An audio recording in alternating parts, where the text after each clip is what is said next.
இயேசுவில் அன்புக்குரியவர்களே, உங்க கவனம் எங்க இருக்கு? உங்கள் எதிர்காலத்திலும் சரி, நிகழ்காலத்திலும் சரி, கடந்த காலத்திலும் சரி, வாழுகின்ற முறையில் கவனம் திசை மாறாமல் நேர்கோட்டு பாதையில் இருக்கிற பொழுது வெற்றி வாகை என்பது ஒரு மனிதனை சூடிக்கொள்வது தான் யதார்த்த உண்மைகள் என்பதை நாம் அனைவரும் அறிந்திருக்கிறோம். ஆனால் நமது வாழ்விலே ஏற்படுகிற ஒவ்வொரு நிகழ்வுகளுக்கும் நமது கவனம் மாறுவது தான் காரணம். ஆகையால் தான் நம்பிக்கையோடு இறைவனை நோக்கி வந்து கொண்டிருந்த பேதுருவால் நிச்சயமாக தண்ணீர் மீது நடக்க முடிந்தது. என்று தனது கவனம் மாறுகிறதோ அங்கு ஆபத்திலே சிக்கிக் கொள்கிறார். இன்று வாழ்க்கையிலே இறைவன் மீது நமது கவனமும் அவரது ஆசீர் மீது நமது சிந்தனை இருந்தால் வெற்றியை நாம் சூடிக்கொள்ளலாம் என்று வார்த்தை சொல்லித் தருகிறது.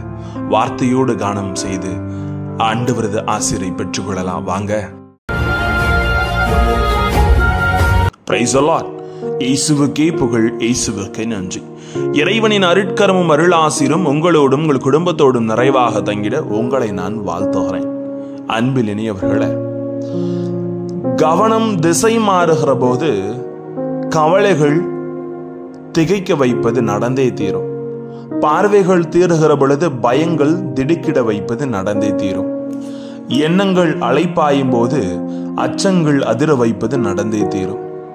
ஆண்டவர் இயேசு மேல் இருந்த கவனமும் பார்வையும் எண்ணமும் விலகி பெருங்காற்றின் மீது சென்றதால் கவலையும் பயமும் அச்சரமும் பேதுருவை ஆட்கொண்டது.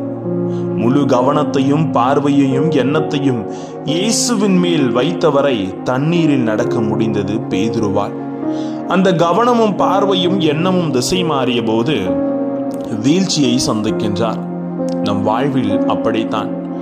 ஆண்டவர் மேலும் ஆண்டவரின் வழிகள் மேலும் நம் கவனம் முழுமையாக இருக்கும் வரை பெருங்காற்று போல நமக்கு என்னத்தான் பிரச்சனை இருந்தாலும் நம் மனக்கவலை கொள்ளாது, பயம் நம்மை பதற வைக்காது, அச்சம் நம்மை ஆட்கொள்ளாது. இறைவன் உடனிருக்கிறார் என்ற எண்ணம் மட்டுமே நிலைக்கும். இது உங்ககிட்ட இருக்கா? கொஞ்சம் யோசிச்சு பாருங்க.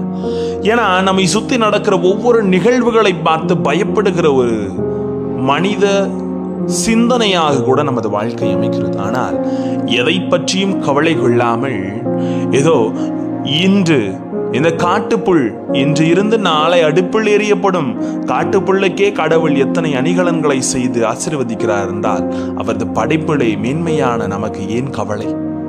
பார்வைகளும் எண்ணங்களும் சிந்தனைகளும் கவனமும் அவர் மீது இருந்து விலகி செல்லுகிற பொழுதுதான் கவலை நம்மை தழுவி கொள்கிறது. கவனத்தை ஒன்றிலிருந்து மற்றொன்றுக்கு மாற்றுபவர்களால் வாழ்வில் எந்த ஏற்றத்தையும் அடைய முடியாது. குரங்கு போல மனுஷ மனம் தாவிக்கிட்டே இருக்குன்னு சொல்லுவான். இவனால கண்டிப்பா ஒரு நிலையான இடத்துல இருக்க முடியாது.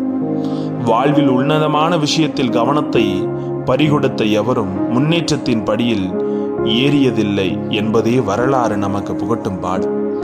இயேசுவின் முழு கவனமும் தன் வானக தந்தையின் மீதும் அவரது சிந்தனை மீது மட்டுமே இருந்தது.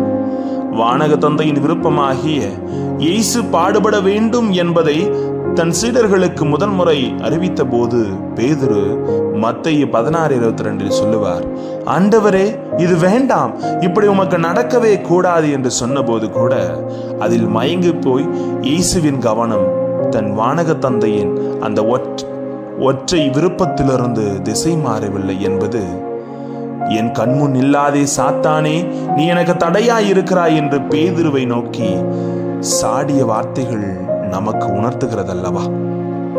இயேசு அழகினால் 3 முறை சோதிக்கப்பட்ட போது கூட அந்த ஒற்றை கவனம், பார்வையும் எண்ணமும் வானக தந்தையிடமிருந்து திசை மாறவில்லை.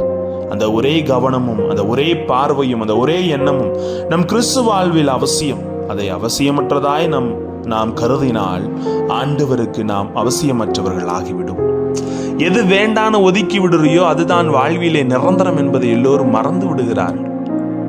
எது மீதோ நமது கவனத்தை செலுத்தி நிலையான இறைவன் மீதும் வார்த்தையின் மீது கவனம் செலுத்தாமல் விலகி நிற்பதே நமது வாழ்வின் வீழ்ச்சிக்கான காரணம் என்பதை வார்த்தை என்று சொல்லித் தருகிறது. மனிதா, நீ வீழ்ந்து விடுவாயோ என்று நினைக்கிற இந்த உலகில் மனிதா, உன்னை வீழ்த்த உனது எண்ணமும் உனது சிந்தனையும் தான் காரணமாக இருக்கிறது. கருத்தில் கொண்டு உனது பார்வையை நேர்கொண்ட பார்வையாக இறைவன் மீது கவனத்தை செலுத்திவிடு. அவரே உன் பாதையை செம்மையாக்கி வழி நடத்துவார். என்பதை இறைவன் என்று உணர்த்துகிறார். அதை உணர்ந்து கொண்டு இன்று குடும்பங்களிலும் கவனங்கள் சிதறுவதால் தான் பல பிரச்சனைகள் உருவாகிறது. அதை மாற்றிக்கொள்ள முயல்வோம். இறையாசி நம்மை வழி நடத்தும். ஜெபிப்போமா. அன்பு இறைவா, எங்கள் பார்வையும் எண்ணமும் சிந்தனையும் உம்மீது பதிய வைத்து வாழ்வில் நாங்கள் கடந்து செல்ல எங்களோடு தங்கும் ஆண்டவரை. Praise the Lord.